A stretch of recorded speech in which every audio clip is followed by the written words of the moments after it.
Is the coronavirus part of God's plan to wake us up? I am careful about definitively saying what God is doing by any particular thing, because I have lived long enough to see people misrepresent God in crises like this. I remember 9/11, and they said that God was trying to purge New York, and people are always quick to speak on what God is doing. But the truth of the matter is, I don't know whether it is part of God's plan to wake us up, but I do know that the coronavirus is waking us up.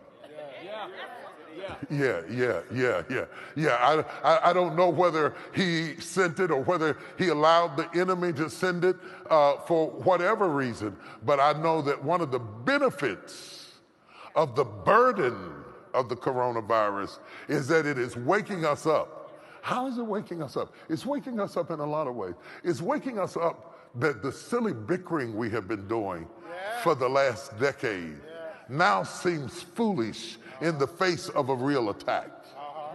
It is waking us up to appreciate the walk of faith in a way that we didn't appreciate it before.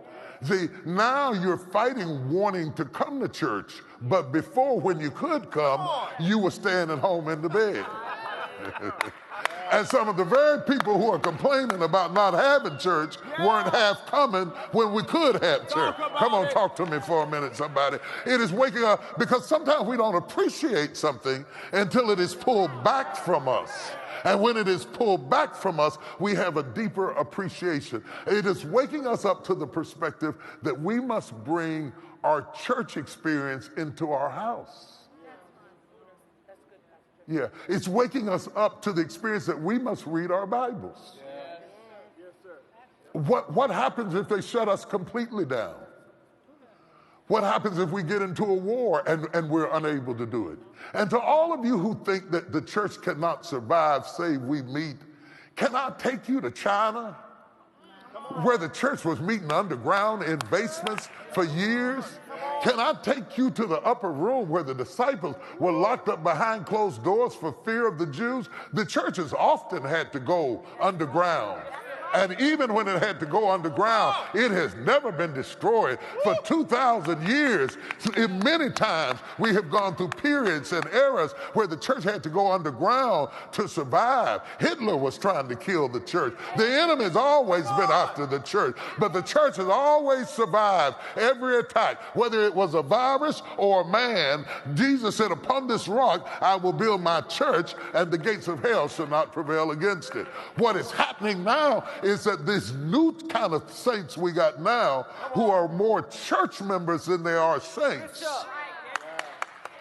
are having to become saints in a way they didn't have to before, because the pacifier is taken out of your mouth of being able to depend on somebody else to pray for you. Now you got to get down by the side of your bed like your grandmother and pray yourself through and drive the enemy out of your house. Now you got to go, I'm going to really go old-fashioned and get you some consecrated oil and anoint your house and say, coronavirus, you shall not come in my dwelling place. And I anoint the head of my doorpost, and I anoint every wall and every window. And you got to walk through your own house and plead the blood and sanctify your space. Since you're in the house anyway, you might as well use it to overcome the enemy that's come against your life. Yes, it's waking us up. It's waking us up. And it is high time that it wake us up. I am just careful about saying what all God is doing, because I have learned in my life that sometimes it takes you 20, 30 years, and you look back in retrospect to fully comprehend what God is doing. Whatever God is doing, I can tell you this, is bigger than America. Whatever he's doing, it's global.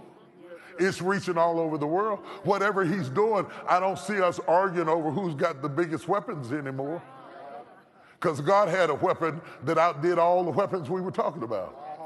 I don't see us fighting and arguing between Democrats and Republicans. Sometimes it takes a common enemy to create unity.